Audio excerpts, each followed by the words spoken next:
राम राम मंडळी, नमस्कार मित्र हो. मी गौरव कुमार सुनंदा गजानन बाळे आपलं स्वागत करतो विदर्भ IAS अकादमीच्या या ऑनलाईन प्लॅटफॉर्मवर. तर बघा, गट क ची एक्झाम आपल्या 3 एप्रिलला आहे, हे तुमच्या सगळ्यांना माहिती आहे बच्चे, बरोबर.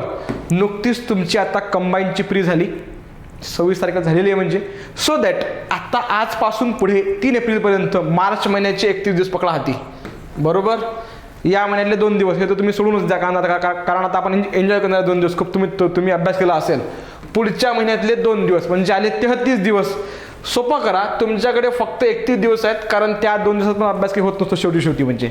सो आता या 31 दिवसात म्हणजे मला माहिती आहे की तुम्ही कंबाईनला प्रचंड करंटचं असलेलं असणार आहे, म्हणजे तुमचं पॉलिटिकल असं मुकपाट असणार आहे, म्हणजे बस इकडून बाण सोडला की तिकडून उत्तरच आहे म्हणजे बरोबर.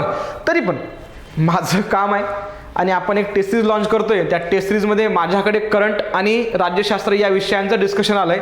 म्हणून मग मला असं वाटलं की ज्यांचा अभ्यास थोडासा राहिलाय किंवा असं होऊ शकते की आपली जी कालची एक्झाम झाली कंबाईनची, त्या कंबाईनच्या परीक्षेत त्या एका हात पोरं काही गडबडली असतील, पोरांचा कॉन्फिडन्स लूज झाल्या कारणानं 100 पैकी बरेचसे क्वेश्चन ते येत असल्यावरही व्यवस्थित टिक करू शकत नसतील. आणि या सगळ्याचा परिणाम म्हणजे काय की त्यांचा जो आत्मविश्वास आहे तो आत्मविश्वास बहुतेक कमी होण्याची शक्यता. बघा इथे काय म्हणतात की गोष्ट अशी आहे की सिली मिस्टेक कोणाच्या होत नाहीत, सगळे होतात, इन्क्लुडिंग सागर सर, बरोबर, ज्यांना आपण सगळे मानतो, म्हणजे त्यांच्या पण झाल्या असतील ना, म्हणजे बरोबर प्रत्येकाच्या होतात, त्यात काही प्रश्नच नसा म्हणजे काय. तरी पण मला हे म्हणायचं आहे की आता पुढचे जे तुमचे 30 दिवस आहेत, सोपं करा 30-31 दिवस, म्हणजे या 30-31 दिवसात अगदी योग्य पद्धतीची स्ट्रॅटेजी वापरून आपल्याला कसं पुढे जाता येईल. आणि आपल्यासोबत टेस्ट सिरीज सहित आपलं जे हा जो व्हिडिओ आहे आजचा, हा तुम्हाला फार मदतगार ठरणार आहे असं मला वाटतंय. ठीक आहे, हरकत नाही. सो आपण काय करू, आजच्या चर्चेचा हेतूच हा आहे की गट क 17, 18, 19 मागच्या 3 वर्षात विचारण्यात आलेले करंट अफेअरच्या आणि राज्यशास्त्र या विषयांच्या प्रिव्हियस इयर क्वेश्चनचं ॲनालिसिस. करंट अफेअरचं मी इतकं डिटेल घेणार नाहीच आहे मुळात, कारण करंट अफेअर बदलत राहतं. आता 2017ला विचारलेलं करंट अफेअर वेगळं असणार आहे, 18ला विचारलेलं वेगळं असणार आहे, 19चं विचारलेलं वेगळं असणार आहे. सो दॅट आता तेव्हाचं करंट अफेअर आज डिस्कस करून फायदा आहे काय? नाही. मात्र फायदा आपला एक आहे की नेमकं कोणत्या घटकांवर प्रश्न विचारलेत. मग स्पोर्ट्स आहे का, क्रीडा म्हणजे स्पोर्ट्स, नंतर मग आपलं पुरस्कार आहेत, आंतरराष्ट्रीय चर्चा आहेत, सुरक्षा आहे, नंतर चर्चेतील व्यक्ती आहेत, या सगळ्यांचं एक डिटेल ॲनालिसिस आपण वरवरती करून घेऊ. सो काय होईल की पुढच्या 31 दिवसात तुम्हाला इतरही विषयांसोबत करंट अफेअरसाठीचे कुठले सेक्शन अति महत्त्वाचे आहेत याचा एक अंदाज येऊन जाईल. आणि सोबतच पॉलिटी या विषयासाठी कुठले सेक्शन महत्त्वाचे आहेत, कारण तुम्हाला फक्त पॉलिटी आणि करंट अफेअर हे 2च विषय आहेत की भाऊ. हिस्ट्री असणार आहे, जॉग्राफी असेल, बाकी तुमचं मग बुद्धिमत्ता आहे, अंकगणित आहे, भरपूर सगळ्या गोष्टी आहेत म्हणजे बरोबर. चला हरकत नाही. आणि एक माफ करा, ते बोलतेच म्हणजे माझ्या बोलण्याची इतकी सवय लागली आहे की ते तुटतच नाही म्हणजे काय. ठीक आहे. सो बरेचदा खाली मुलं त्या कमेंट बॉक्समध्ये लिहितात की सर तुम्ही काय म्हणजे बोलताय. आता तो माझ्या जीवनाचा भाग बनला आहे, जो माझ्यापासून वेगळा होऊ शकत नाही. मी प्रयत्न करतो पण नाही होतं, त्याला काही पर्याय नाही म्हणजे आलं म्हणजे बरं. ठीक आहे, चला. सो ठीक आहे, सुरू करूयात. बघा, आपल्याला हे थोडंसं काहीतरी एक अंदाज दिसेल की 2017, 18 आणि 19 या वर्षी जी आपले जे गट क ची जी पूर्वपरीक्षा झालेली आहेत, बरोबर, तर त्यामध्ये करंट अफेअरवर कोणत्या सेक्शनवर त्यांनी प्रश्न विचारलेले तुम्हाला पाहायला भेटतात. चला हरकत नाही, आपण एक काम करू. बघा, 2017 साली तुम्हाला एकूण प्रश्न पडले 9. 2018 साली आपल्याला एकूण प्रश्न पडले 15. 2019 साली आपल्याला एकूण प्रश्न पडले परत 15, बरोबर. आता आपल्या कामाची गोष्ट आहे की कोणकोणत्या घटकांवर जास्त प्रश्न पडलेत, म्हणजे ज्यावर आम्हाला काम करता येईल बरं म्हणजे. तर बघा, पुरस्कार या घटकावर 2017 साली प्रश्न पडले 2, 18ला प्रश्न पडले 4 आणि 19ला प्रश्न पडले 4. म्हणजे तुम्ही असं म्हणा की 3 वर्षात 10 प्रश्न पडलेत पुरस्कारावर. आता ते पुरस्कार कुठला पण ते बघून घेऊ. मात्र असं थोडी आहे की तोच तो त्यांनी पुरस्कार 3 वेळा विचारला, तर नाही. कधी ऑस्कर विचारला, कधी जे राज्य पातळीवर किंवा देश पातळीवरचे जे राष्ट्रीय पुरस्कार असतात कुठलेवाले आपले फिल्मवाले ते विचारलेले आहेत, कधी बाकीचे विचारले म्हणजे काय. तर मात्र पुरस्कार हा घटक महत्त्वाचा यात आपल्याला दिसतो म्हणजे. बरं, स्पर्धा बघा, स्पर्धा म्हणजेच वेगवेगळ्या मग तुमची फुटबॉल असेल, क्रिकेट असेल, XYZ ज्या कुठल्या आहेत, मग नॅशनल आणि इंटरनॅशनल म्हणजे बघा. सो स्पर्धा 17ला विचारलेला एक प्रश्न, 18ला विचारले 2 प्रश्न, 19ला विचारले 2 प्रश्न. सो याचा अर्थ 5 प्रश्न आतापर्यंत आलेले आहेत. सो याचं महत्त्व तुफान आहे, म्हणजे हरकत नाही. चर्चेतील व्यक्ती आपण बघूयात. बघा 2017ला विचारले 3 प्रश्न, 18ला 1, 19ला 1. याचा अर्थ चर्चेतील महत्त्वाच्या व्यक्तींची जी विचारण्याची पद्धत आहे आयोगाची ती जास्त आहे. सो हाही घटक आपल्यासाठी कामाचा आहे. दिनविशेष विचारलेला आहे, एकच दिवस विचारलेला आहे 2017 साली. 19ला नाही, सोडून द्यायचं. म्हणजे जर तुमच्याकडे वेळ असेल तर मी म्हणतो करा, नाहीतर अख्खं तुम्ही 365 दिवसांचं दिनविशेष वाचत बसाल आणि एक प्रश्न आलाय की त्याला काही म्हणजे गरज नाही. त्याला काय म्हणजे की ही फक्त ढोर मेहनत आहे आणि आपल्याला स्मार्ट स्टडी पाहिजे, कारण वेळ कमी आहे आपल्याकडे. हार्डवर्क तर तुम्ही केलंच आहे आतापर्यंत. चला, सो सुरक्षा सिक्युरिटी आज या सेक्शन बाबत आजपर्यंत आलेला आहे 111, म्हणजे 3 प्रश्न आलेले आहेत. बरं, राजकीय ज्या घडामोडी असतात भारतात किंवा महाराष्ट्रामध्ये म्हणा किंवा मग अख्ख्या भारतभरात वेगवेगळ्या राज्यामध्ये ज्या घडतात, इन्क्लुडिंग आंतरराष्ट्रीय पातळीवर सुद्धा आतापर्यंत आलेला आहे फक्त एक प्रश्न. सो सोडून द्यायचा. महत्त्वाच्या चर्चेतील राज्ये म्हणजे या राज्यानं हा इनिशिएटिव्ह घेतला, कुठं हा पूल बांधला, कुठं हा एखादा प्रकल्प सुरू केला, अशा सगळ्या अँगल म्हणजे काय तर ठीक आहे. सो चर्चेतील राज्य म्हणून आपण पाहतो तर 2018 साली 3 प्रश्न पडले, 19ला 1 प्रश्न पडला, एकूण प्रश्न आलेले आपले 4. नंतर बघा योजनेवर आतापर्यंत 18ला आले 2 प्रश्न, 19ला 1 प्रश्न, एकूण आले 3 प्रश्न, म्हणजे ठीक चालायचं. प्रकल्प वेगवेगळे इनिशिएटिव्ह म्हणा तुम्ही म्हणा की प्रोजेक्ट्स, 1 प्रश्न आलाय सोडून द्यायचा. जर तुम्हाला असं वाटलं फारच महत्त्वाचे काही प्रकल्प आहेत ते करा, वेळ कमी आहे त्यासाठी म्हणतो मी, ठीक आहे. विज्ञान आणि तंत्रज्ञान यावर आतापर्यंत 3 प्रश्न पडलेले आहेत टेक्नॉलॉजी अँगल. म्हणजे आंतरराष्ट्रीय पातळीवर किंवा आंतरराष्ट्रीय जे मुद्दे आहेत त्यावर 2 प्रश्न पडले आतापर्यंत. अहवाल आतापर्यंत विचारलेला आहे 1, आणि एकदाच पुस्तकांची ती तुम्हाला जोड्याला विचारलेलं होतं. तर तुम्हाला समजतं काय की कोणत्या एरियात जास्त हायलाईट करणं गरजेचे आहेत, ते म्हणजे हे पुरस्कार, स्पोर्ट्स, नंतर महत्त्वाचे चर्चेतील व्यक्ती, त्यानंतर सिक्युरिटी रिलेटेड, त्यानंतर कुठला आहे तुमचं तर चर्चेतील राज्य महत्त्वाचे, त्यानंतर आपण पाहतो योजना नंतरचं विज्ञान आणि तंत्रज्ञान, आणि त्यानंतर आपल्याला पाहायला भेटतं ते म्हणजे आंतरराष्ट्रीय महत्त्वाचे मुद्दे. आता यावर्षी ऑस्कर झालेत, नंतर म्हणजे ऑकस नावाची संघटना स्थापन झाली, क्वाड नावाची चर्चेमध्ये होती, अजून भरपूर साऱ्या गोष्टी सध्या युक्रेन चर्चेमध्ये आहे, ठीक आहे.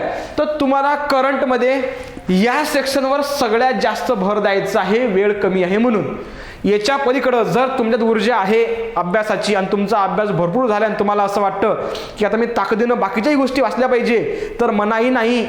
तुमच्या बंधू ठेवलेली आहे का आपण की नाही एवढंच वाचा म्हणजे नाही, मात्र मिनिमम तरी करून जा एवढं. याच्यापेक्षा जर आपण कमी करतो म्हटलं तर काही शक्यता नाही, अवघड आहे म्हणजे आपलं काय. तर बाकी तुम्ही आता हुशार आहात, ठीक आहे. चला, सो मला असं वाटतं की करंट अफेअर्समध्ये आतापर्यंत मागच्या 3 वर्षात विचारलेले घटक मुद्दे महत्त्वाचे, आणि त्याच्यावर आता आपण ते क्वेश्चन तर डिस्कस करूच, मात्र कोणते मुद्दे महत्त्वाचे हे 10-15 तुम्हाला यावर काम करायचं आहे. चला, हरकत नाही, पुढे जाऊ. सेम टू सेम आता असंच आपण ॲनालिसिस करण्याचा प्रयत्न केला राज्यशास्त्राचा, की नेमक्या राज्यशास्त्र. आता बघा आपल्याकडे पॉलिटी पुस्तक आहे लक्ष्मीकांत सरांचं, मराठीमधलं किंवा इंग्लिशमधलं, जवळपास 1000 पानांचं पुस्तक आहे ते. आता 1000 पानांचं पुस्तक शक्य आहे का हो महिन्याभरात वाचणं? बरं, आता हे 1000 पानं एका विषयाचे, हिस्ट्री, जिओग्राफी, सायन्स टेक आहे, अंकगणित आहे, अजून करंट अफेअर्स आहे, सगळं पकडले तुम्ही तर तुमचे कमीत कमी 3,500 ते 4,000 पानं होतात. आता 4,500 पानं डिवायडेड बाय 30 दिवस पकडा. आता 400 डिवायडेड बाय 3 जेवढं येईल उत्तर ते तुम्ही करा, म्हणजे तुम्हाला दिसेल की जवळपास तुम्हाला कमी जास्त 100-100 पानं वाचायची, जास्त पण कमी नाही म्हणजे काय तर 130 काहीतरी म्हणजे बरोबर. सो 133 पेजेस पर डे शक्य आहे का वाचणं आपल्याला? बिलकुल नाही. म्हणजे मग आपल्याला आता सिलेक्टिव्ह रिडिंग करावं लागणार आहे. म्हणजे लक्ष्मीकांत सगळं वाचत बसणार नाही मी. बसलो, लक्ष्मण उचललं, मग चॅप्टर पहिला हिस्टॉरिकल बॅकग्राऊंड, मग दुसरा, तिसरा, चौथा.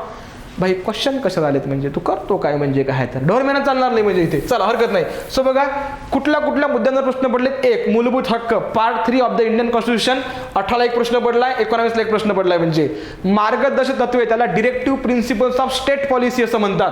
18ला एकही प्रश्न पडलेला नाही, 19ला 1 प्रश्न पडलाय. राष्ट्रपती आणि राज्यपाल यावर 18ला 1 प्रश्न पडलाय, 19ला 1 प्रश्न पडलाय. संसद 18ला 1 प्रश्न पडलाय, 19ला प्रश्नच पडलेला नाही. म्हणजे इंटर स्टेट रिलेशन किंवा सेंटर स्टेट रिलेशन म्हणजे आंतरराज्य संबंध आणि केंद्र राज्य संबंध यामध्ये 18ला एक प्रश्न, 19ला एक प्रश्न.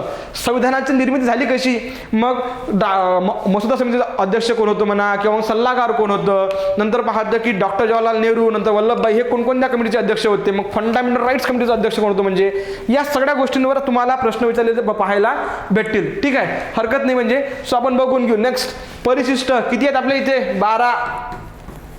म्हणजे ना काय आहे त्याचं ट्रिक काय आहे तर टीयर्स ऑफ ओल्ड पीएम माहिती आहे ना. 12 परिशिष्ट म्हणजे आम्ही आमच्या गमतीच्या भाषेत बोलतो की जुन्या पंतप्रधान यांचं अश्रू. बरोबर. टीयर्स ऑफ ओल्ड पीएम म्हणजे टी म्हणजे टेरिटरी, बरोबर. ई म्हणजे इमॉल्युमेंट म्हणजे पगार, ए म्हणजे अफॉर्मेशन आणि ओथ, आर म्हणजे सीट्स इन राज्यसभा, एस म्हणजे शेड्यूल एरियाचं ॲडमिनिस्ट्रेशन, ओ म्हणजे अदर शेड्यूल एरियाज. या 4 राज्य येतात कुठले? ATM², आसाम, त्रिपुरा, मेघालय आणि तुमचं मिझोराम. म्हणजे एफ म्हणजे काय होते सांगा बरं? Federal list. 3 लिस्ट आहेत तुमचे कुठल्या? युनियन लिस्ट, स्टेट लिस्ट आणि कॉन्करंट लिस्ट. बरोबर.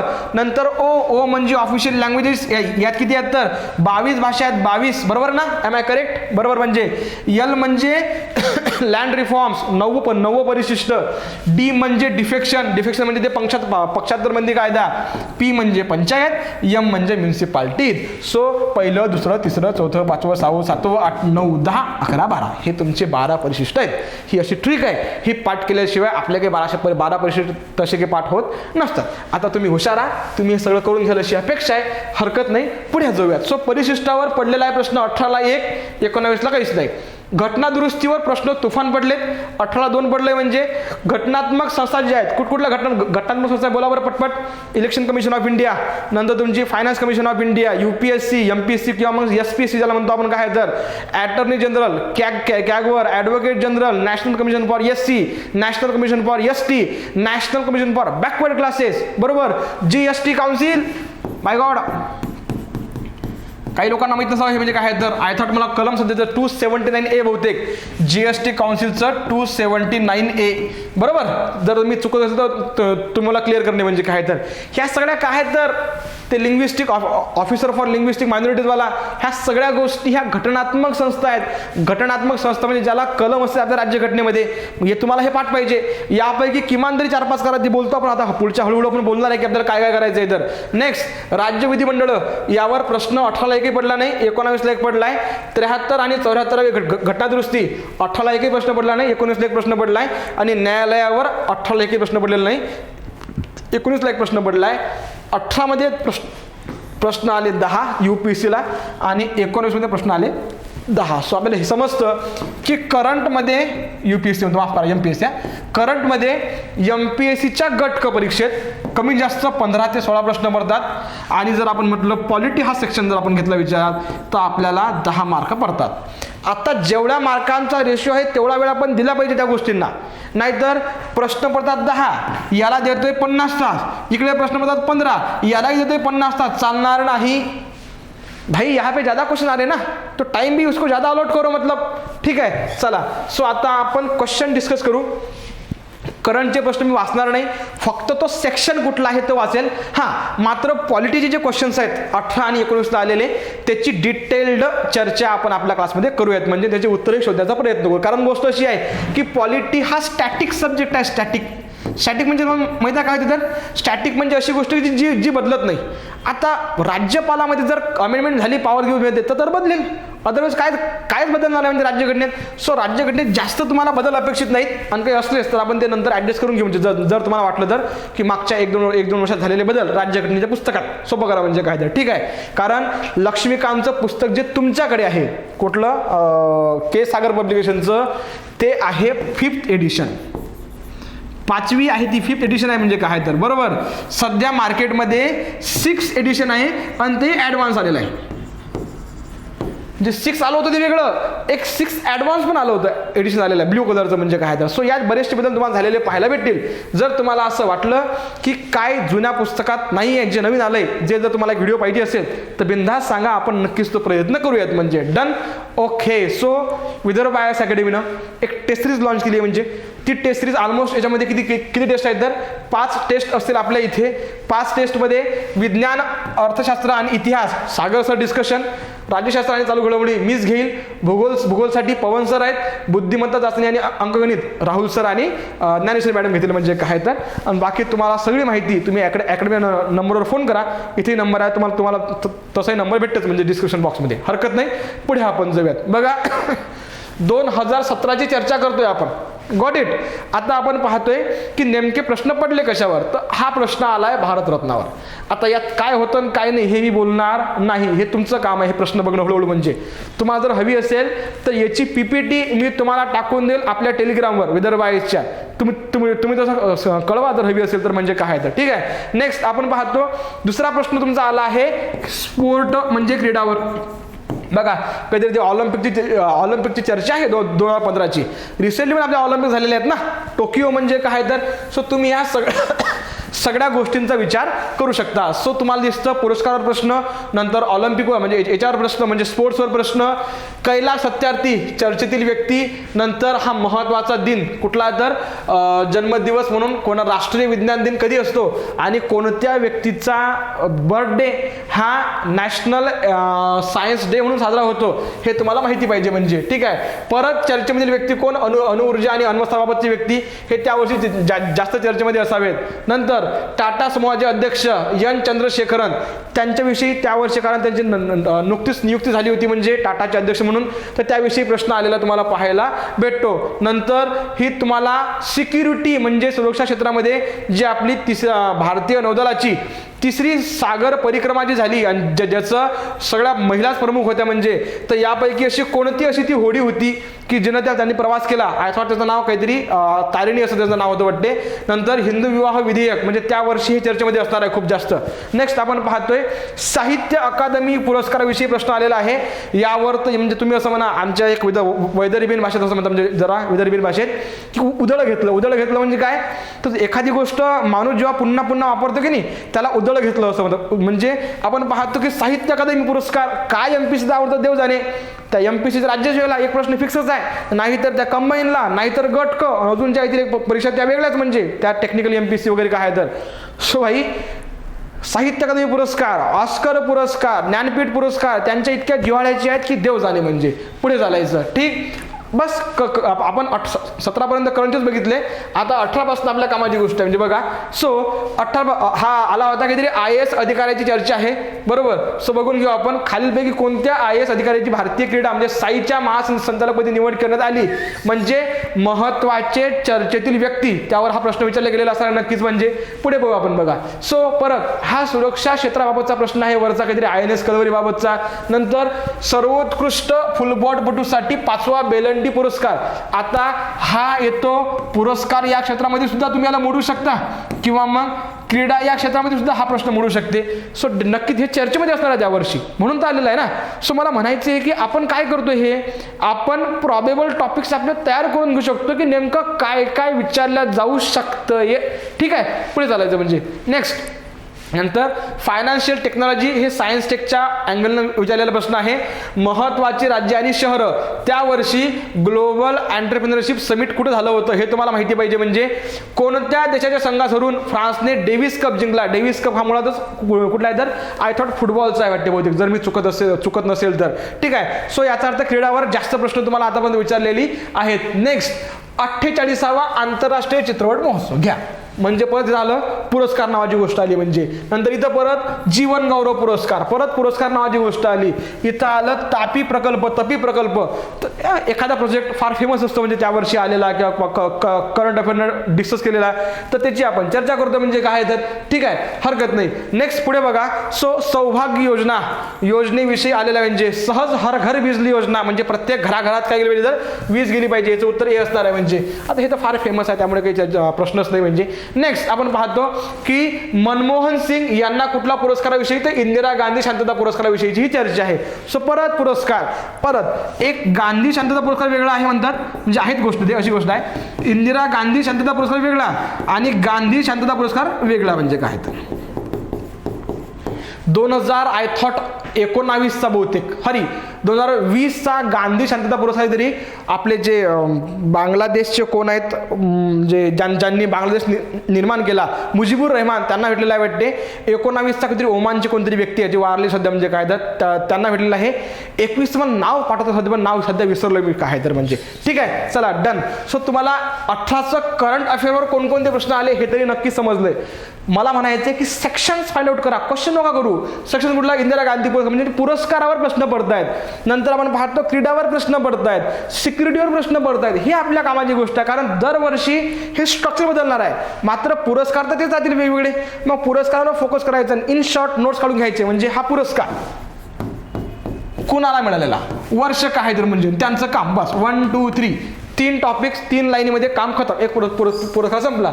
म्हणजे असं केलं तुम्ही बघा, ही जे आपलं पेज असतं A4 साईजचं पेज आहे ना तुमचं, असं म्हणजे काय तर या A4 साईजचं हे जे 8-10 पानं आहेत, तुम्ही वर्षभराचा करंट अफेअर या मुळात या 8-10 पानात संपू शकता जर तुम्ही व्यवस्थित विचार केला तर. ठीक आहे, चला हरकत नाही, पुढे आपण जाऊया बघा. सो SpaceX, मला SpaceX कोणाची कंपनी आहे? SpaceX ही कंपनी आहे आपल्या त्यांचं नाव काय बाबा, सगळ्यात श्रीमंत व्यक्ती भारत जगातला, म्हणजे त्यांचं तुम्हाला नाव आठवते का काय तर? आता मला नाव आठवत नाही काय त्या व्यक्तीचं, आठवलं तर तुम्हाला सांगतो म्हणजे मी. ठीक आहे, तर ही टेस्लाची संबंधित ही काय तर SpaceX आहे. म्हणजे पुढे आपण पाहतो, बंधन एक्सप्रेस खालीलपैकी कोणत्या 2 देशांमध्ये सुरू झाली होती? 100% ही रेल्वे असणार आहे, म्हणजे काय तर मग त्या वर्षी चर्चेमध्ये होतं. नंतर सरकारी योजना, परत सामाजिक लेखापरीक्षण किंवा मग सरकारी योजनांचे सामाजिक लेखापरीक्षण, ज्याला सोशल ऑडिट असं म्हणतात, कोणत्या राज्याने सुरू केलं होतं? चर्चेतील राज्य.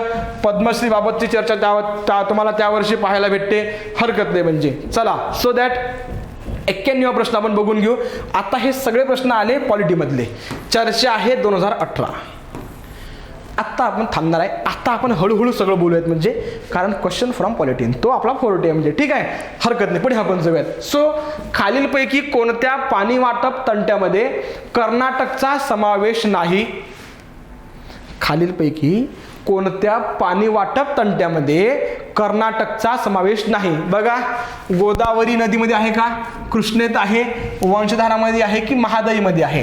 आता त्यांनी तुम्हाला काय विचारलं, कशामध्ये नाही हे विचारलंय. सो तुम्ही इथं भला मोठा आधी N काउंट ठेवला पाहिजे, नाही तर आपण करू गडबड. आता मला तुम्ही सांगा, गोदावरी आणि कृष्णा दोघांचा उगम महाराष्ट्रातून, बऱ्याचशा दोघांच्या उपनद्या ह्या कर्नाटक, महाराष्ट्र, नंतर आपण पाहतो त्याला काय म्हणतात, तेलंगणा, आंध्र प्रदेश किंवा मग MP या राज्यातनं प्रवास करतात यांच्या उपनद्या. सो पाणी वाटप तंटा असणार आहे की नाही या 2 नद्यांमध्ये? कर्नाटकचा यात समावेश असणार आहे की नाही? डेफिनेटली असणार आहे, कारण ह्या मुळातच वाहतात यांच्या नद्या किंवा उपनद्या ज्या कर्नाटकमधून. सो इसको हटाव. सो हे ते उत्तर येणार नाही. त्यांनी काय विचारले, खालीलपैकी कोणत्या नदीबाबत कर्नाटक म्हणजे कर्नाटकाचा वाद नाही म्हणा, किंवा मग त्या तंट्यामध्ये कर्नाटक नाही आहे, म्हणजे हरकत नाही. महादईला लक्षात घ्या, हिची दुसरी भाषा म्हणजे हिला मंडोवी रिवर सुद्धा म्हणतात. कुठला? महादईला मंडोवी, आणि मंडोवीला लाईफ लाईन ऑफ गोवा असंही म्हणतात. म्हणजे सो महादई म्हणजेच काय तर लाईफ लाईन ऑफ गोवा. मला तुम्ही सांगा, जर गोव्यातून जर ही मंडोवी म्हणा किंवा महादई जर वाहत असेल तर गोव्याला लागूनच काय आहे तर कर्नाटक आहे. म्हणजे वाद असणार आहे की डेफिनेटली 100% असणार आहे. मग बाय युझिंग इलिमिनेशन टेक्निक तुम्हाला जरी वंशधारा कुठनं उगम पावते, नेमकं ती पूर्व वाहिनी आहे का ती पश्चिम वाहिनी आहे, काही जरी घेणं नसलं तरी तुम्हाला उत्तर येतंय का नाही? म्हणजे डेफिनेटली येतंय. लक्षात घ्या, वंशधारा या नदीबाबत वाद आहेत मात्र 2 राज्य, एक म्हणजे आंध्र प्रदेश आणि दुसरा म्हणजे ओडिसा.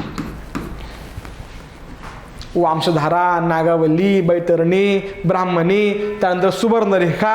ठीक आहे, सो ह्या सगळ्या नद्या ज्या आहेत त्या पूर्ववाहिनी नद्या आहेत, बरोबर. मात्र त्याचा कारण त्या उगमच पावतात आपल्या हजारीबागचा प्लेटू म्हणा, किंवा मग ओडिसामधून काही उगम पावतात, काही उगम पावतात आपल्या याच्यात वेस्ट बेंगॉलमधून. सो दॅट वंशधारा या नदीबाबत कर्नाटकचा कोणताही तंटा नाही. उत्तराचं काय मग इथं याचं उत्तर तुम्हाला येतं वंशधारा. आता मित्र, हे कामाची गोष्ट आपल्यासाठी आहे. आपल्याला एक इंटरस्टेट रिलेशन नावाचा प्रकार असतो, एक इंटरस्टेट रिलेशन, आणि तुम्हाला त्यामध्ये 262 आणि 263 हे कलम दिलेलं आहे म्हणजे राज्यघटनेत. तर तुम्हाला हे दोन्ही कलम पाठ यासाठी पाहिजे कारण एक तुम्हाला इंटरस्टेट काउन्सिलविषयी बोलतंय, तर दुसरा कलम तुम्हाला पाणी वाटपाचा तंटा सोडवण्यासाठी लवादाची निर्मिती करण्याबाबतचं कलम आहे म्हणजे ती. ठीक आहे, सो हरकत नाही. सो दॅट तुम्हाला सांगायची गोष्ट आहे याचं उत्तर काय पाहिजे, वंशधारा पाणी वाटप तंटा. इथपर्यंत काही अडचण नाही काय, नक्कीच नसली पाहिजे म्हणजे पुढे चालायचं. आता पुढचा मुद्दा आपल्या कामाचा आहे. Doctor B.R. आंबेडकरांनी संविधानाच्या कोणत्या कलमास भारतीय संविधानाचा आत्मा असं म्हटलेलं आहे? सो डॉक्टर आंबेडकरांनी सोल ऑफ इंडियन कॉन्स्टिट्यूशन कशाला म्हटलेलं आहे, तर याचं उत्तर अख्ख्या जगाला माहित आहे. आपल्याला तर सपाटच आहे म्हणजे राज्यघटना. कारण तुमचं पार म्हणजे ते एक तर तुम्ही लक्ष्मी सरांचं पुस्तक किंवा मग कोळंबे सरांचं पुस्तक तुम्ही पार ते तुम्ही असं म्हणा की चौथा करू अभ्यास केला असेल म्हणजे ते फाटलं असेल तुमचं पुस्तक वाचू वाचू. नशीब आहे असं झालं असावं म्हणजे काय तर. ठीक आहे, सो राज्यघटनेतलं आर्टिकल 32 त्याला काय म्हणतात इंग्लिशमध्ये, त्याला रिट्स असं म्हणतात. माहिती आहे ना 5 प्रकारच्या रिट्स, हेबेस कॉर्पस, मंडॅमस, प्रोहिबिशन, सर्श्योरी, को वॉरंटो. तर आर्टिकल 32 या कलमाला डॉक्टर भीमराव रामजी आंबेडकर यांनी भारतीय संविधानाचा आत्मा असं म्हटलेलं आहे. ठीक आहे, डन. सो आता हे तर फार सोपे प्रश्न होता म्हणजे काय तर तुम्ही असं म्हणा की हा तुमच्यासाठी फुल स्टॉप एक लड्डू होता म्हणजे काय तर. आता तुम्ही छक्का मारा की विकेट द्या, हे हे हे हे तुमच्यावर आहे. नेक्स्ट भाई हे बहुत काम कीजिए आहे. तुम्हाला इथं ज्यांना 7वं परिशिष्ट माहित आहे काय तर त्यांनाच याचं उत्तर व्यवस्थित सोडवता येतं. कारण 7वं परिशिष्ट तुम्हाला काय म्हणते तर विषय सूची सांगते. विषय सूची त्याला म्हणतो आपण लिस्ट, 3 लिस्ट म्हणजे. ठीक आहे, सो आता त्यांचं काय म्हणणं आहे की खालीलपैकी कोणती जोडी अयोग्य आहे, नॉट करेक्ट आहे, हे तुम्हाला ओळखायचंय म्हणजे बघून घेऊ आपण. पहिलं बघा, जंगले म्हणजे आता हे तुम्हाला हे दिलेत विषय बरोबर आणि तुम्हाला पुढे दिले त्यांची लिस्ट, ते त्या लिस्टमध्ये आहेत का नाही हे बघायचं आहे आणि कोणत्या नावासमोर किंवा कोणत्या विषयासमोरची लिस्ट चुकीची आहे त्याच्याविषयी बोलायचं म्हणजे. बघा, जंगले समवर्ती सूची, स्टॉक एक्सचेंज समवर्ती सूची, पोस्ट ऑफिस बचत बँक केंद्र सूची आणि सार्वजनिक आरोग्य राज्य सूची. आता पटकन बोलायचंय काय चुकलं यातलं तर तुम्हाला माहिती असेल तर फॉरेस्ट बाय 42nd अमेंडमेंट 42व्या घटनादुरुस्तीनं फॉरेस्ट किंवा जंगलं हा प्रकार आपण स्टेट लिस्टमधनं काढला आणि तो टाकलाय कॉन्करंटमध्ये किंवा समवर्तीमध्ये. सो भाई पहिलं तर बरोबर आहे याचा अर्थ. दुसरं माहित नाही म्हणायचं विसरलेलं म्हणजे मी तर डन. पोस्ट ऑफिस बचत बँक. आता तुम्ही सांगा तुम्ही कधी ऐकलंय की पोस्ट ऑफिस हे स्टेट गव्हर्नमेंटच्या अंडर काम करतात तर बिलकुल नाही. सो याचा अर्थ पोस्ट ऑफिस कोणाच्या अंडर काम करतील, केंद्र. सो केंद्र सूची बरोबर आहे की नाही. तिसरी गोष्ट सार्वजनिक आरोग्य राज्य सूची. ज्यांनी ज्यांनी ती लिस्ट बरोबर वाचली असेल 7वी परिशिष्टातली स्टेप लिस्ट त्यात दिलेलं आहे आरोग्य, आरोग्यानंतर पोलीस व्यवस्था, कायदा सुव्यवस्था, स्वच्छता, एग्रीकल्चर. भाई ये सब आता है 7th लिस्ट के स्टेट लिस्ट में म्हणजेच राज्य सूचित. याचा अर्थ मग हे बरोबर आहे म्हणायचं की सार्वजनिक आरोग्य राज्य सूची. सो भाई हे बी बरोबर आहे. मग चुकलं काय असणार आहे भाई दुसरं. आता मला तुम्ही सांगा स्टॉक एक्सचेंज तुमच्यापैकी कित्येक लोक इन्व्हेस्ट करत असावेत NSE मध्ये किंवा मग BSE मध्ये वेगवेगळ्या स्टॉक्समध्ये म्हणजे. आता स्टॉक एक्सचेंज बनलं 1992 साली. SEBI security and exchange board of India, सेबीसाठी कायदा केला पार्लमेंट ऑफ इंडियानं. मग आता जर सेबी ही संस्था जी वैधानिक संस्था आहे जी बनवली पार्लमेंटनं, मग तुम्ही मला सांगा ते समवर्ती सूचीमध्ये येईल का हो? डेफिनेटली नाही. कारण सगळे stock exchange directly comes under union list म्हणजेच केंद्र सूची. सो भाई हे चुकलं म्हणून मग काय तर तुमचं दुसरी जोडी बरोबर जुळलेली नाही. इथं पाहिजे होतं स्टॉक एक्सचेंज, पुढे पाहिजे होतं केंद्र सूची. Got it. चला हरकत नाही म्हणजे पुढे जाऊ. सो 93चं उत्तर काय आलं पाहिजे दुसरं. चला पुढे चालायचं. हे विजय गोखले सर तेव्हा हे आपले सचिव होते परराष्ट्र सचिव, तर तुम्ही यांच्याविषयी हे करंट अफेअरचा क्वेश्चन होता. पुढे आपण जाऊयात. पुढचा मुद्दा फारच कामाचा आहे आपला. भारतीय राज्यघटनेच्या निर्मिती दरम्यान संविधान सल्लागार म्हणून कोणाची नियुक्ती केली गेली होती? पहिलं वाक्य BN राव, दुसरं N गोपालस्वामी अय्यंगार, तिसरं श्यामाप्रसाद मुखर्जी की doctor MR Jayakar. Sorry doctor नेते MR जयकर म्हणजे याचं उत्तर आहे BN राव. BN राव हे एक तत्कालीन IAS ऑफिसर तुम्ही म्हणा सोपं करा. तेव्हाचे ते ICS असं म्हणते तेव्हा म्हणायचे. सो तेव्हाचे ते सिव्हिल सर्वंट होते असं म्हणतात. आणि BN राव तुम्ही असं म्हणायचं की राज्यघटना ज्यांनी बनवली आणि खास करून मसुदा समितीचे अध्यक्ष कोण होते तर डॉक्टर भीमराव आंबेडकर. म्हणजे जर अख्ख्याच्या अख्खे ती जी कॉन्स्टिट्यूंट असेंब्ली जी संविधान सभा होती, जर डॉक्टर आंबेडकरांच्या जर तोडीसतोड जर एकमेव माणूस जो कोणी असेल तो म्हणजे BN राव. इतका हुशार, इतका एक्सलंट, म्हणजे त्याच्या तोडीला माणूसच नाही. डॉक्टर आंबेडकर ते बस काम खतम. म्हणजे दोघं जर बोलायला लागले तर बस सोडून द्यायचं. म्हणजे मग की काउंटर आर्ग्युमेंट वगैरे, मग ते म्हणजे की तुफान मजा तेव्हा येत असेल. ज्या लोकांना BN राव आणि डॉक्टर आंबेडकर यांच्यासोबत राहण्याचा किंवा सहवास लाभला असेल ती लोकच खरंच महान असणार आहे. म्हणजे काय तर ठीक आहे, म्हणजे ज्यांना सहवास लाभला तेच महान. मग हे किती असावेत तर तुम्ही विचार सोडून द्या. पुढे चला. सो कोणत्या घटनादुरुस्तीद्वारे मूलभूत कर्तव्यांचा भारतीय राज्यघटनेत समाविष्ट करण्यात आला? मूलभूत त्यांनी काय म्हटलंय? कर्तव्य म्हणजे ड्युटीज ऍड केल्या होत्या 1976 ला. कोणत्या समितीच्या सल्ल्यानुसार? तर स्वर्णसिंग समिती होती बसलेली एक, बरोबर, स्वर्णसिंग समिती होती. त्या स्वर्णसिंग समितीने असं सुचवलं की जसं भारतीय लोकांना मूलभूत हक्क आहेत तसेच भारतीय लोकांना मूलभूत कर्तव्य सुद्धा असले पाहिजे, बरोबर. आता हे मूलभूत कर्तव्य हे कोणत्या अमेंडमेंटनं राज्यघटनेत टाकलं हे तुम्हाला सांगायचंय. याचं उत्तर आहे 42nd अमेंडमेंट. काही लोक बरेचदा गडबड करतात आणि ते 44 टिक करतात. भाई वो नहीं किया है. 42व्या घटनादुरुस्तीनं 10 मूलभूत कर्तव्यांचा समावेश केला आणि नंतर मग 86 अमेंडमेंटनं एक 11वी टाकली. कुठली? तर एज्युकेशन बाबतची टाकलेली आहे. ही एक कर्तव्य टाकलेलं आहे. म्हणजे काय तर सो तुम्ही असं म्हणा की 42व्या घटनादुरुस्तीनं 10 मूलभूत कर्तव्यांचा समावेश केला आहे, तर 86 अमेंडमेंटनं एका मूलभूत कर्तव्याचा समावेश केलेला तुम्हाला पाहायला भेटतो. हक्क वेगळे, हक्क येतात भाग 3 अंतर्गत, कलम 12 ते कलम 35 मूलभूत हक्क.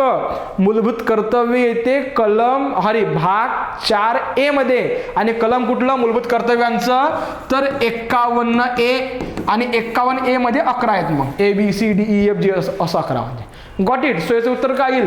तर कोणत्या घटनादुरुस्तीद्वारे मूलभूत कर्तव्यांचा समावेश केलाय त्याचं उत्तर आलं पाहिजे 42वी घटनादुरुस्ती. 44वी नाही, नाहीतर उत्तर चुकेल आपलं. हरकत नाही, पुढे चालायचं. भारतात संसदेने पक्षांतरबंदी कायदा कोणत्या घटनादुरुस्तीद्वारे केलेला आहे? सो घटनादुरुस्ती किती कामाच्या आहेत बघा.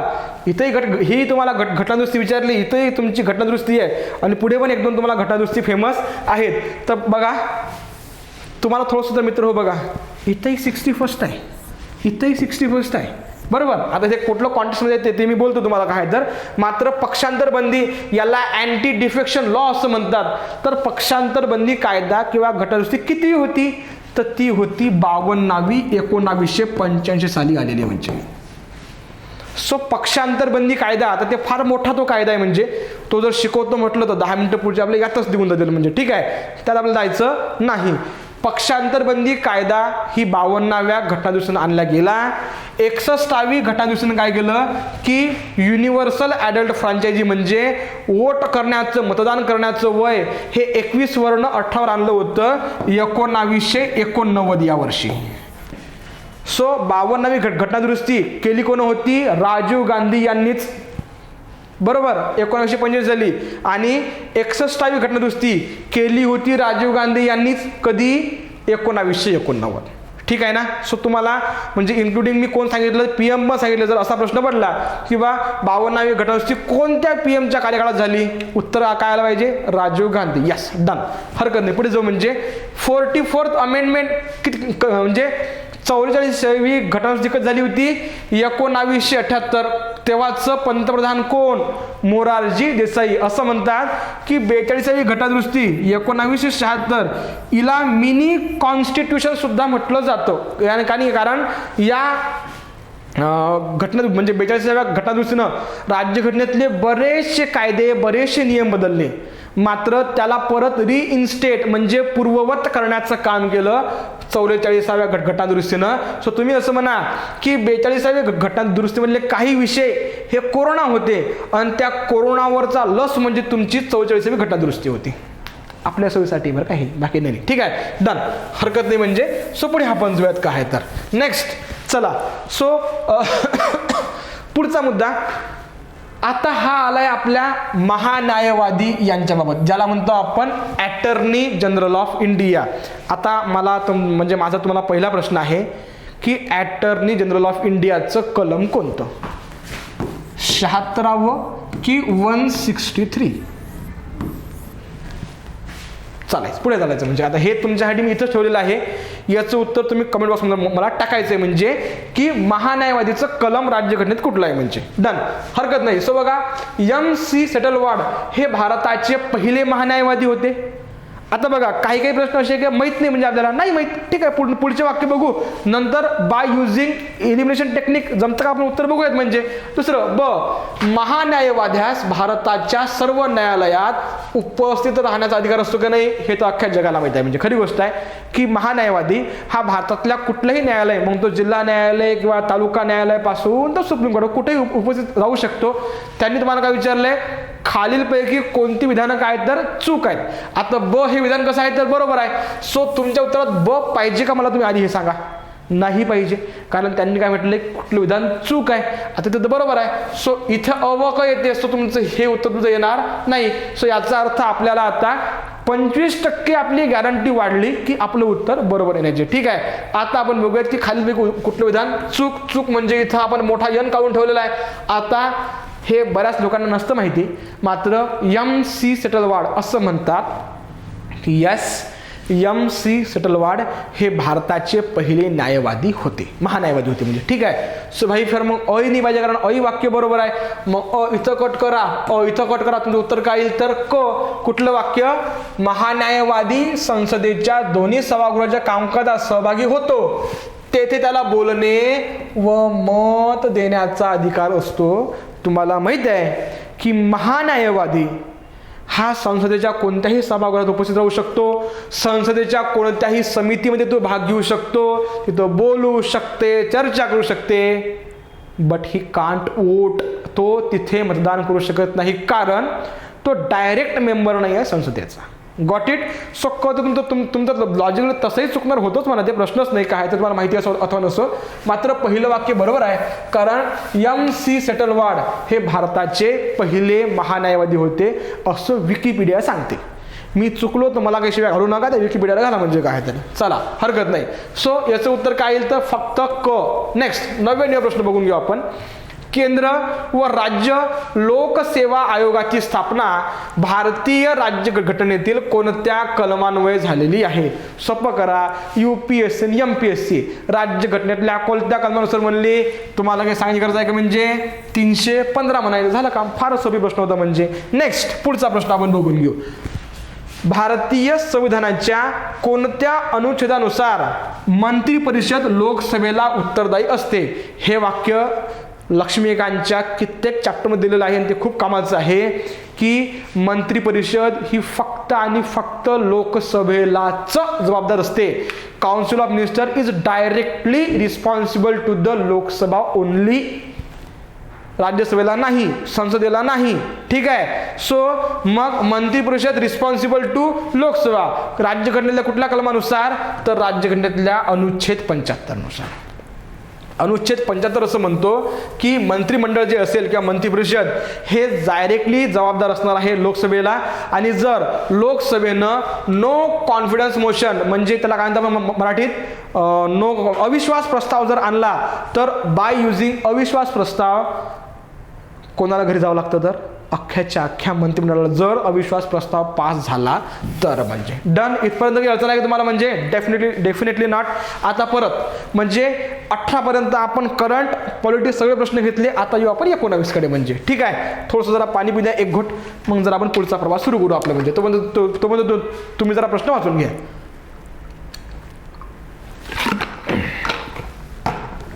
गुड. बघा, महाराष्ट्र गट क 2019ची परीक्षा जी तुमच्यापैकी बऱ्याच लोकांनी दिलेली असावी, मात्र बाय लहान सहान गोष्टी तुम्ही गेले असाल म्हणजे काय तर. ठीक, कशा प्रश्न आला पहिला, पुरस्कार ऑस्करचा. नेक्स्ट दुसरा बघा, green peace and air visual analysis of pollution म्हणजे हा एक अहवाल आहे.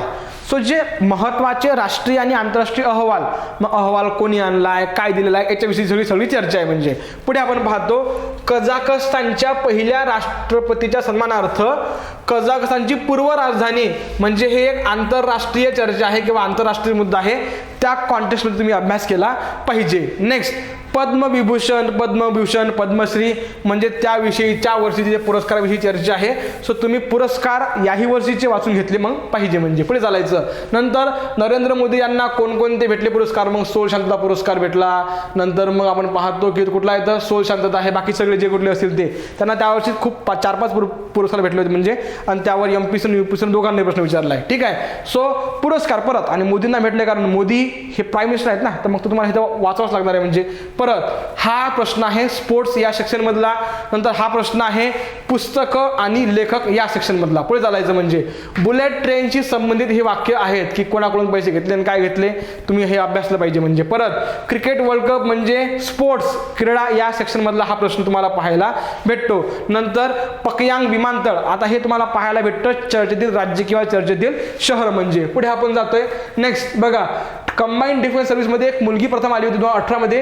ती मुलगी कुठली होती? आय थॉट ती पुण्याची होती वाटते बहुतेक, मी कन्फर्म नाही म्हणजे काय तर. ठीक आहे. मात्र आता तेव्हाचे हे करंट अफेअरमध्ये होतं.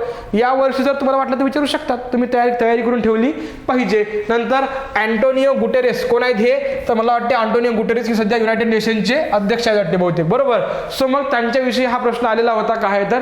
चला पुढे चालायचं. नेक्स्ट मिशन इंद्रधनुष्य ही काय आहे तर भारत सरकारची ही आहे योजना, बरोबर.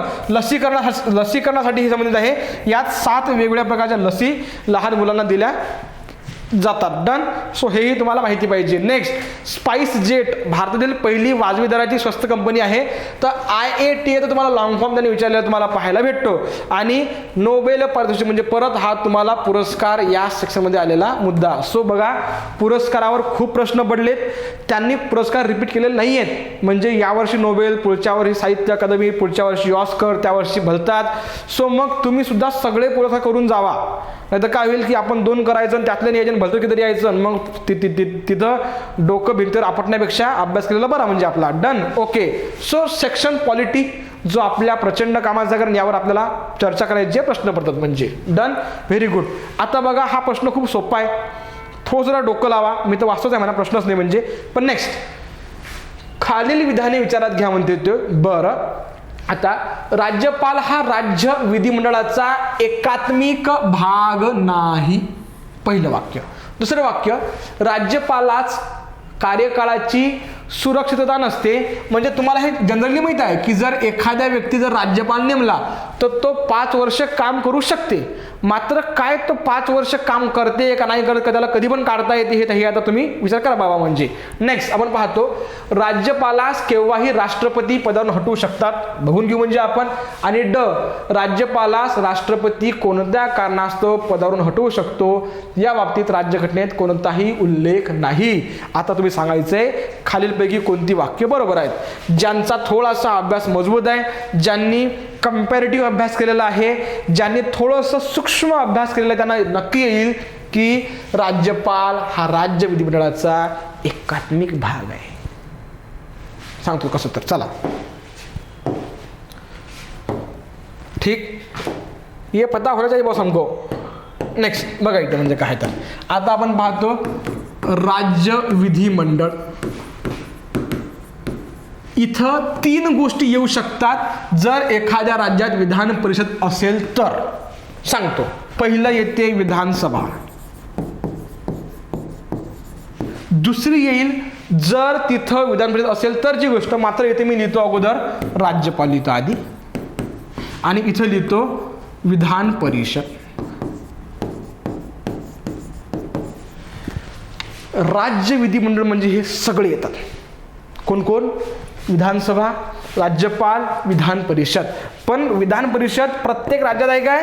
नक्कीच नाहीये. म्हणजे कुठं कुठं आहे विधान परिषद? एक महाराष्ट्र, दुसरं आंध्र प्रदेश, तिसरं तेलंगणा, चौथं UP, नंतर बिहार, नंतर कर्नाटक. नाटक मत कर म्हणजे काय तर ठीक आहे. आणि एक आधी होतं जम्मू काश्मीर, मात्र त्यातली आपण ते डेट डिझॉल्व झाली असल्या कारणानं हे उत्तर येणार नाही आहे. सो हे 6 स्टेटमध्येच फक्त काय आहे तर विधान परिषद आहेत. बाकी सगळीकडे काय आहे तर फक्त विधानसभा आणि राज्यपाल. सो दॅट राज्य विधिमंडळाचा काय भाग आहे तर विधानसभाही आहे, राज्यपालही आहे आणि ज्या ज्या ठिकाणी विधान परिषद आहेत त्याही आहेत. सो याचं उत्तर काय आलं पाहिजे मग डेफिनेटली की जे पहिलं वाक्य आहे ते तुमचं चुकीचं आहे, कारण राज्यपाल हा राज्य विधिमंडळाचा एकात्मिक भाग आहे. मग मला तुम्ही सांगा पहिलं वाक्य बिलकुल चुकीचं आहे ना. म्हणजे त्यांचं काय म्हणणं आहे की कोणती वाक्य बरोबर आहे ते सांगा. याचा अर्थ ज्या ज्या वाक्यात ए आहे ते उत्तर असणार आहे का हो आपलं? नक्कीच नसणार आहे. म्हणजे मग आता बघा वरील सर्व विधाने बरोबर आहेत, ए बी सी ए आणि डी असणार आहे तुमचं उत्तर? नक्कीच नाही. मुळात ए वाक्याचं उत्तर ते चुकीचं आहे ना ए, म्हणून मग उत्तर तुमचं काय येईल बी सी डी बरोबर आहेत. आता आपण हे खालचं जरा वाचून घेऊ म्हणजे काय तर बघा. सो ही गोष्ट खरी आहे, राज्यपाल जरी 5 वर्षांसाठी एखाद्या पदावर असले तरी त्यांना पदाची निश्चिती नसते. राष्ट्रपती त्यांची केव्हाही उचल मागणी करू शकतात जेव्हा राष्ट्रपतींना योग्य वाटलं तेव्हा. डन, हरकत नाही. पुढे जाऊयात. नेक्स्ट, राज्यपालास केव्हाही राष्ट्रपती पदावरून हे बरोबर आहे, हे बरोबर आहे म्हणजे. आणि नंतर राज्यपालास कोणत्या कारणावरून राष्ट्रपती हटवतोय हे राष्ट्रपतींना सांगण्याची गरज नसते. ते काय म्हणतील, भाई मला वाटलं तुम्हाला आवडलं नाही म्हणजे काय चालली गमतीचा भाग म्हणजे आपण गमन करतोय मात्र असं असतं. ठीक आहे. सो ब क ड बरोबर आहे. दॅट्स वाय अ चुकीचं म्हणजे. नेक्स्ट, राज्य निर्वाचन आयोग याचं कलम आहे 243K. परत थोडंसं आपण जरा बोर्डाकडे जाऊयात, 2 गोष्टी जरा नवीन शिकून घेऊ, हरकत नाही. लक्षात घ्या 243K आणि 243ZA. आता 243K फॉर 73वी घटना दुरुस्तीनं बनलेला आहे. ते कुठली घटना दुरुस्ती? 73वी. आणि 243 हे 74व्या घटना दुरुस्तीनं बनवल्या गेलेलं कलम आहे म्हणजे. बरोबर.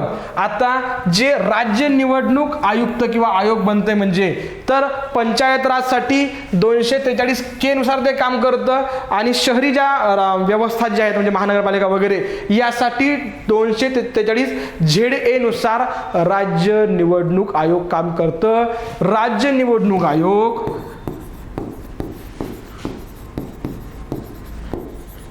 फक्त हे जे 73 आणि 74 जी घटनादुरुस्ती आहे आणि यातनं जे इलेक्शन होतात कुठले पंचायत राज, पंचायत समिती आणि जिल्हा परिषद आणि इकडे महानगरपालिका, नगरपालिका आणि नगरपंचायत यांचेच इलेक्शन घेतात. कोणते?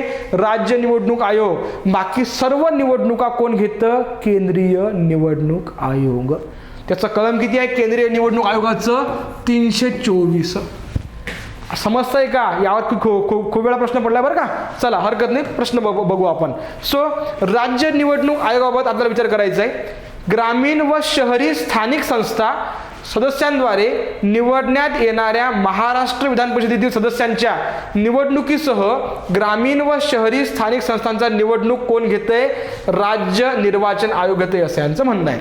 आता तुम्ही थोडं जरा डोकं लावायचं, जरा विचार करायचा की यांनी म्हटलंय काय आणि आपण करतोय काय. म्हणजे पुढे राज्य निर्वाचन आयुक्तांची नियुक्ती जरी राज्यपाल करीत असले तरी राज्य निर्वाचन आयुक्तांना पदावरून दूर करू शकत नाहीत. दुसरं वाक्य अगदी खरोबर आहे, लक्षात घेतलं पाहिजे तुम्ही की राज्य निर्वाचन आयुक्ताला अपॉइंट कोण करतं? शपथ कोण देते? राज्यपाल. त्याला जर काढायचं असेल तर हायकोर्टला च्या जजला जसं इम्पिचमेंट प्रोसेस आहे, इम्पिचमेंट म्हणजे महाभियोग आणि महाभियोग म्हणजे काय तर लोकसभा आणि राज्यसभेत विशेष बहुमतानं ठराव पारित करावा लागतो. दोन्ही सभागृहात तो ठराव पारित झाला मग त्याच्यावर सही अल्टिमेट कोण करतील तर प्रेसिडेंट आणि मग त्याला कुठं काढता येईल पदावरून. सो खरी गोष्ट आहे की जरी राज्य निर्वाचन आयुक्ताला अपॉइंट करतात गव्हर्नर मात्र त्यांना काढण्याच्या पावर नाही आहेत. म्हणजे ही जबरदस्त कमाली गोष्ट आपल्याला. ठीक आहे. यांना हायकोर्टच्या जज सारखं काढतात. आता दुसरं वाक्य तर बरोबर आहे, प्रश्नच नाही. पहिलं वाक्य काय येतं का ते, ग्रामीण व शहरी स्थानिक संस्था सदस्यांद्वारे निवडण्यात येणाऱ्या विधान परिषदेतील सदस्यांचा, तुम्हाला मी आधीच सांगितलं की फक्त स्थानिक निवडणुका शहरापुरत्या आणि ग्रामीण भागापुरत्या याच कोण घेते, तर राज्य निवडणूक आयोग घेतं. विधान परिषदेच्या निवडणुका, विधानसभेच्या निवडणुका, लोकसभेच्या निवडणुका, राज्यसभेच्या निवडणुका, राष्ट्रपतीची निवडणूक, उपराष्ट्रपती निवडणूक कोण घेईल, एकमेव संस्था जिचं नाव आहे केंद्रीय निर्वाचन आयोग किंवा केंद्रीय निवडणूक आयोग अंडर आर्टिकल 324. सो याचा अर्थ पहिलं वाक्य बरोबर आहे काय, नक्कीच नाही. मुळातच विधान परिषद निवडणूक कोण घेतं, केंद्रीय निवडणूक आयोग. सो भाई पहिला हटाव. सो याचं उत्तर काय येईल, त्यांनी तुम्हाला काय म्हटलंय की पर्यायी उत्तर शोधा, तर उत्तर फक्त कोणतं बरोबर आहे, बीच बरोबर आहे. पहिलं चुकले म्हणजे, कारण मुळात विधान परिषदेच्या निवडणुका कधीच राज्य निवडणूक आयोग घेतच नाही. चालायचं पुढे, हरकत नाही. पुढचं वाक्य कामाचं आहे आपल्या, सरकारी आयोग. मला याचा कन्फर्म इयर आठवत नाही, मात्र 1982-83 ला सरकारी आयोग बसवला होता असं म्हणतात. बरोबर, सरकारी आयोग हा होताच केंद्र राज्य यांच्यातील संबंधांविषयीचा, म्हणजे डन, हरकत नाही. पुढे चालायचं बघा. सो सरकारी आयोगाच्या शिफारशीबाबत तुम्हाला खालीलपैकी चुकीची शिफारस सांगायची आहे. पहिलं वाक्य बघू आपण. आयोगानं राज्यसभेची भूमिका आणि राज्यांच्या पुनर्रचनेच्या केंद्राच्या अधिकारात बदलासाठी अनुकूलता दाखवली. पहिलं वाक्य. दुसरं वाक्य बघा. आयोगाने राज्यघटनेच्या अनुच्छेद 356 अगदी क्वचितच वापरात अनुकूलता दाखवली. हे वाक्य डेफिनेटली खरं आहे. म्हणजे आयोगानं, म्हणजे सरकारी आयोगानं राज्यपाल पद संपुष्टात आणावे ही मागणी फेटाळली. हेही वाक्य बरोबर आहे. चौथं वाक्य. आयोगाने 3 भाषा सूत्राच्या अंमलबजावणीस अनुकूलता दाखवली. 3 भाषा म्हणजे कुठल्या, तर एक इंग्रजी, दुसरी हिंदी आणि तिसरी त्या राज्याची मातृभाषा. बरोबर. सो खरी गोष्ट आहे की सरकारी आयोगाने असं म्हटलं की या 3 म्हणजे हे जे कुठलं तर 3 भाषासूत्र जे आहे, इंग्रजी, हिंदी आणि मातृभाषा त्या राज्याची, याचा वापर झाला पाहिजे जेव्हा कोणत्याही चर्चा होतील केंद्र राज्य आणि राज्य राज्यामध्ये. म्हणजे सो दॅट चौथंही बरोबर आहे. मग याचं उत्तर काय येईल, कोणतं विधान चुकीचं आहे, तर पहिलं, कारण आयोगानं राज्यसभेची भूमिका आणि राज्यांच्या पुनर्रचनेच्या केंद्राच्या अधिकारात बदलासाठी अनुकूलता दाखविली नव्हती. तुम्हाला याचं उत्तर मी पटकन दाखवू शकतो. ते म्हणजे बघा, ज्यांनी लक्ष्मीकांत ज्याच्याकडे पुस्तक आहे त्यातलं पेज नंबर 14.18 काढायचं आणि त्यातलं तुम्हाला 19वा पॉईंट बघायचा इथे. म्हणजे ठीक आहे. सो अशी ती गोष्ट आहे. सो तुम्हाला सगळी उत्तरं कुठं जायची गरज नाही, सगळं जग तुझ्याकडे ठेवलेलं आहे. म्हणजे काय तर बघा, काखेत कळसा गावाला वळसा, म्हणजे पॉलिटीचं पुस्तक लक्ष्मीकांत भाई सब दिया है, बस पडतो सही मतलब. ठीक आहे, हरकत नाही. पुढे म्हणजे काय तर. सो याचं उत्तर काय येईल, पहिलं. डन. पुढचं वाक्य बघा. पुढचा प्रश्न बघून घेऊ आपण. खालीलपैकी कोणतं विधान योग्य आहे. जबरदस्त प्रश्न आहे. विधान परिषद निर्माण करण्यासाठी, ज्याला लेजिस्लेटिव्ह काउन्सिल असं म्हणतात इंग्रजीत, हरकत नाही. सो विधान परिषद निर्माण करण्यासाठी संबंधित राज्याच्या विधानसभेने हजर राहून मतदान करणाऱ्या सदस्यांच्या 2/3 बहुमताने, म्हणजेच विशेष बहुमताने ठराव पारित केला पाहिजे.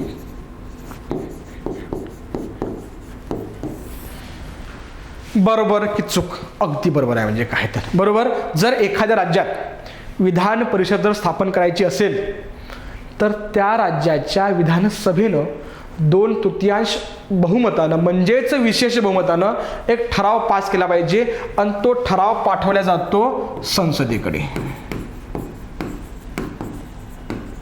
इथपर्यंत समजलं म्हणजे व्हेरी गुड. पुढे चालायचं म्हणजे काय तर. नेक्स्ट. विधान परिषद निर्माण करण्यासाठी संसदेत 2/3 सदस्यांच्या बहुमतानं हा ठराव पारित करणे गरजेचं आहे. हे तुमचं ऑप्शन जे आहे हे दिलेलं, हे 100% चुकलेलं आहे. कारण राज्यातील विधानसभेमध्ये 2/3 बहुमत लागतं, मात्र केंद्रात लोकसभेत आणि राज्यसभेत इथे लागतं साधं बहुमत.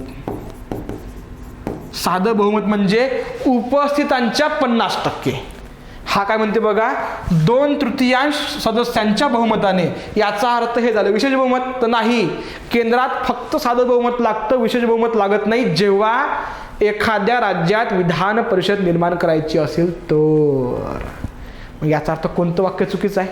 दुसरं. सो भाई दुसरा बरोबर येणार आहे काय, नक्कीच नाही. आन्सर तुमचं काय, फक्त ए बरोबर. ठीक आहे. आली अडचण तर बिंदास फोन कर अकॅडमीला, आपण जरा ती दुरुस्त करण्याचा प्रयत्न करू. मात्र माझ्यापर्यंत मी प्रयत्न करतो तुमच्यापर्यंत आवश्यक ती सगळी माहिती पोहोचवण्याचा म्हणजे. आणि हे सगळं दिलेलं आहे आपल्या लक्ष्मीकांतमध्येच.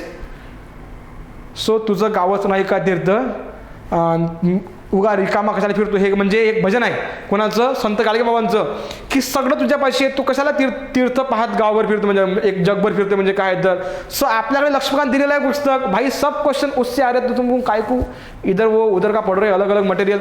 नेक्स्ट पुढे चालायचं म्हणजे काय, तर पुढे चालायचं बघा. सो प्रश्न बघून घ्या, जोड्या जुडवा. आणि इथे दिले तुम्हाला वेगवेगळी काहीतरी, म्हणजे इथं नावं दिलेली आहेत आणि ही नावं कशाशी संबंधीमध्ये आहेत हे तुम्हाला बोलायचं आहे म्हणजे. चला. सो बघा इथं आता उद्दिष्टांचा ठराव कोणी आणला होता, जवाहरलाल नेहरू.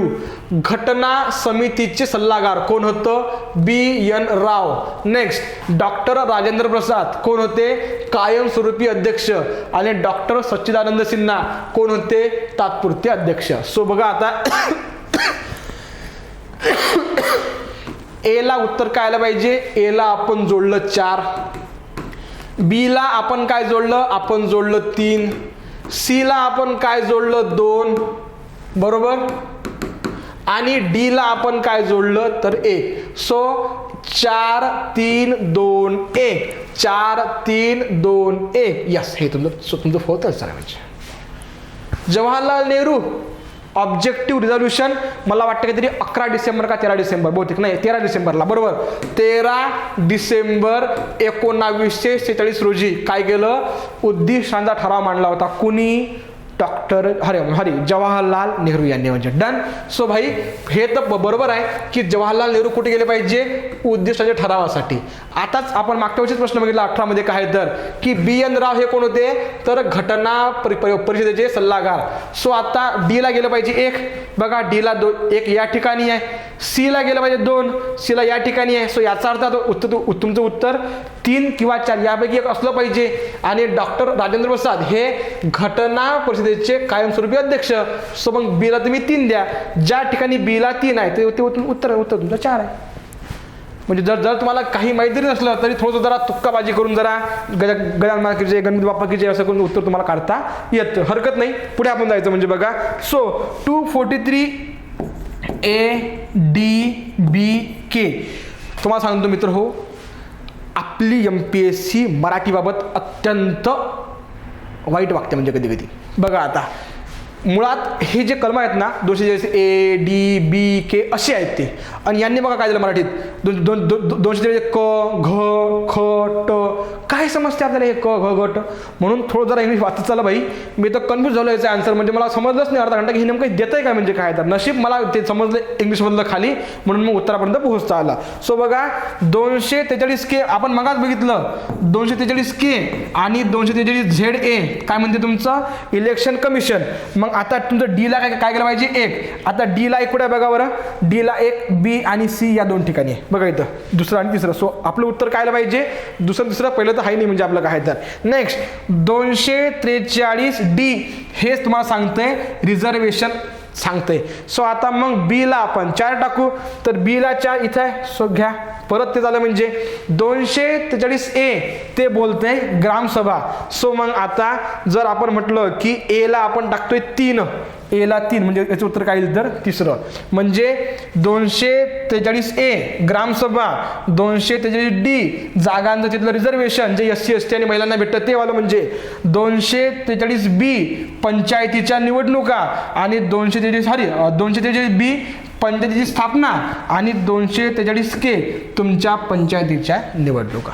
काही अडचण नक्कीच नाही म्हणजे काय. तर हे सगळं दिलेलं आहे आपल्या लक्ष्मीकांतच्या पुस्तकात, कुठे जायची गरज नाही आहे. डन. चालायचं पुढे आपण जाऊ. सो आता आपण ऑलमोस्ट शेवटाकडे आलोय, तुम्ही असं म्हणायला हरकत नाही. चला. सो अजून काय का, यस लास्ट क्वेश्चन आहे म्हणजे आता हे 3-4 लास्ट क्वेश्चन आहे. म्हणजे राज्याच्या महाधिवक्ता आपल्या पदाचा राजीनामा कोणाकडे सोपवतो. राज्याचा महाधिवक्ता. जसं केंद्राचा तो महाधिवक्ता होता, बरोबर, त्याला अटॉर्नी जनरल ऑफ इंडिया असं म्हणतात. तर हा इथं ॲडव्होकेट जनरल ऑफ इंडिया. तर ॲडव्होकेट जनरल ऑफ इंडिया हा मला सांगा कोण करतो अपॉइंट? गव्हर्नर करतात. मग काढेल कोण त्याला? गव्हर्नरच काढणार आहे म्हणजे. म्हणून राज्याचा महाधिवक्ता आपल्या पदाचा राजीनामा हा गव्हर्नरकडे सोपतो. सो त्या राज्याच्याच गव्हर्नरकडे तो सोपवणार आहे. सो उत्तर काय येईल याचं? 22 उत्तर येईल, फक्त आणि फक्त 2. डन, हरकत नाही. सीएम बीम तर आहे नाही, सीजीआय पण नाही, प्रेसिडेंट पण नाही, म्हणजे पुढे चालायचं. भारतीय राज्यघटनेच्या अनुच्छेद 32 अन्वये खालीलपैकी कोणत्या प्रकारच्या आदेशाची तरतूद सुस्पष्टपणे दिलेली नाही? तुम्हाला मी मगाच सांगितलं होतं 5 प्रकारचे रिट्स आहेत. कुठले रिट्स? कलम 32 5 प्रकारचे रिट्स बोलते. म्हणजे मी सांगतो ते इंग्रजीमध्ये बघा. 1 हेबेस कॉर्पस, दुसरं मंडॅमस, तिसरं प्रोहिबिशन,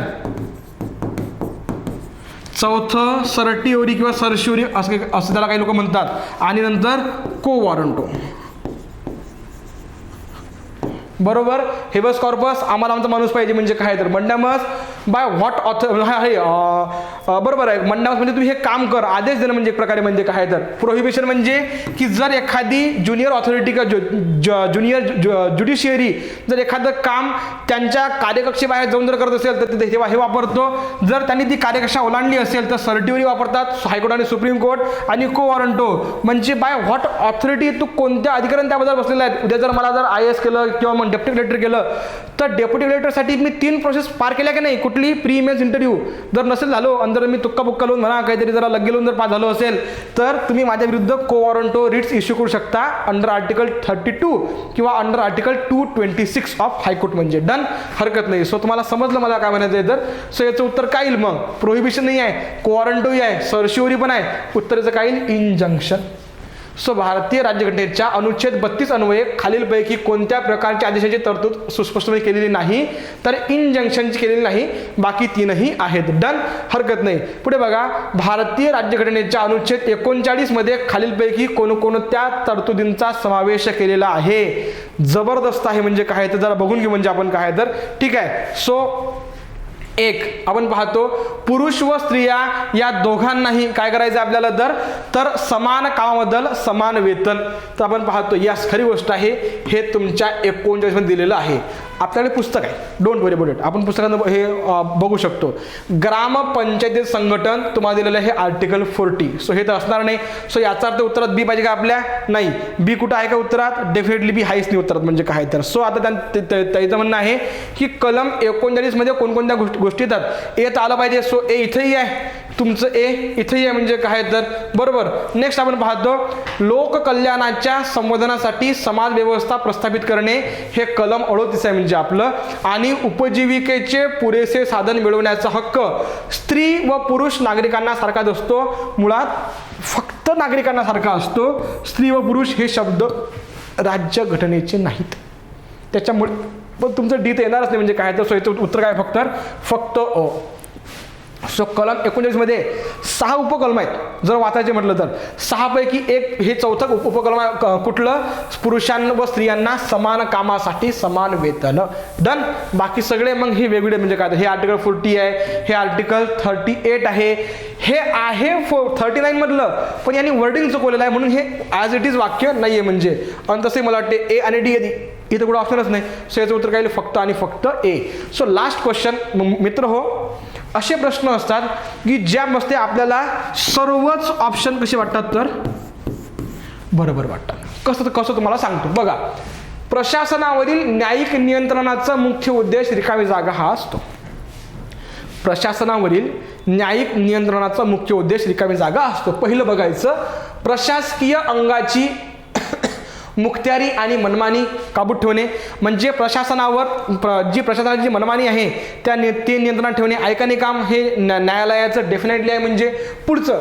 नेक्स्ट नागरिकांच्या तक्रारीचं निराकरण करणे. डेफिनेटली आपण आपली अडचण घेऊन जातो सुप्रीम कोर्टात, हायकोर्टात, ते आपल्या काय करतात? तर तक्रारीचं निवारण करतात. सो हे वाक्य खरं आहे. तिसरं नागरिकांच्या अधिकाराचे आणि स्वातंत्र्याचे रक्षण करणे. आता मला तुम्ही सांगा असं घटनेत दिलेलंच आहे म्हणजे की सुप्रीम कोर्ट ऑफ इंडिया हे तर इंटरप्रिटर आहेच आपल्या राज्यघटनेचं, मात्र गार्जियन सुद्धा आहे तुमच्या आणि माझ्या हक्कांचं. गार्जियन म्हणजे काय? रक्षण करता. सो भाई तिसरंही बरोबर आहे. आणि चौथं, सरकारी अधिकाऱ्यांच्या चुकीच्या कृतींना आळा घालणे व शिक्षा करणे हे काम कोणाचं आहे? तर न्यायिक नियंत्रणाचं आहे. आता मला तुम्ही सांगा यातलं त्यांचं काय म्हणणं आहे? तर प्रायमरी ऑब्जेक्टिव्ह म्हणजे हे तर सगळे ऑब्जेक्टिव्ह आहेतच, पण अगदी प्राथमिक काम काय आहे जर याचं नियंत्रणाचं कुठलं न्यायिक नियंत्रणाचं, तर याचं उत्तर काही लोक गोंधळू शकतात, मात्र याचं उत्तर येणार आहे तुमचं तिसरं. म्हणजे काय म्हणते? To safeguard the rights and liberty of citizen. So प्रशासनावरील न्यायिक नियंत्रणाचा मुख्य उद्देश काय? तर नागरिकांच्या अधिकारांचे आणि स्वातंत्र्याचं रक्षण करणे. म्हणजे तुम्ही म्हणाल की सर सगळं तर बरोबर आहे, ही गोष्ट खरी आहे, सगळे बरोबर आहेत, मात्र सगळ्यांपैकी एक जास्त बरोबर कुठला आहे? तर तिसरा आहे. म्हणजे डन, हरकत नाही. सो अपेक्षा आहे तुम्हाला हे सगळं जरा व्हिडिओ जरा मोठा झालाच आहे म्हणा, मात्र तो कामाचा होताच, त्यामुळे सगळं ते बोलावं लागलं. आपण ऑलमोस्ट सगळे क्वेश्चन डिस्कस केले. करंटचं करायचं नव्हतं कारण त्या वर्षीचं करंट हे बदलणार आहे. जर ज्यांनी अजून करंट केलेलं नसेल हे तुमच्यासाठी काय आहे तर करंट हवेचे सोर्सेस आहे, तुम्ही यातनं काहीतरी वाचू शकता. अदरवाईज आपण असं पाहतो की विदर्भ आयएसच्या प्लॅटफॉर्मवर आपण तर मी दररोजच करंट अफेअर घेतच राहतो. म्हणजे सो त्यातनंही तुम्ही करंट अफेअर चांगल्या पद्धतीने आपलं कव्हर करू शकता. तुम्हाला हे तर माहितीच आहे की मी जे पहिलं ही जी साईड बोललो होतो हे सेक्शन्स पॉलिटीचे, हे सेक्शन्स करंटचे आणि हे सेक्शन पॉलिटीचे. मिनिमम जर तुम्ही एवढे केले तर तुम्ही पैकीच्या पैकी मार्क घेऊ शकता. आपली टेस्ट सिरीज लॉन्च होती आहे, ज्यांना इंटरेस्ट असेल ते कंपल्सरी बिलकुल हाईच नाही, प्रश्नच नाही म्हणजे काय तर जॉईन होऊ शकता. नक्कीच फायदा होईल अशी अपेक्षा आहे. बाकी तुम्हाला हे लेक्चर कसं वाटलं तुम्ही खाली कमेंट बॉक्समध्ये आम्हाला सांगा. काय होते तुमची एक कमेंट आमचा जो कॉन्फिडन्स असतो किंवा मोटिवेशन आम्हाला देत राहतं. म्हणजे ठीक आहे, धन्यवाद.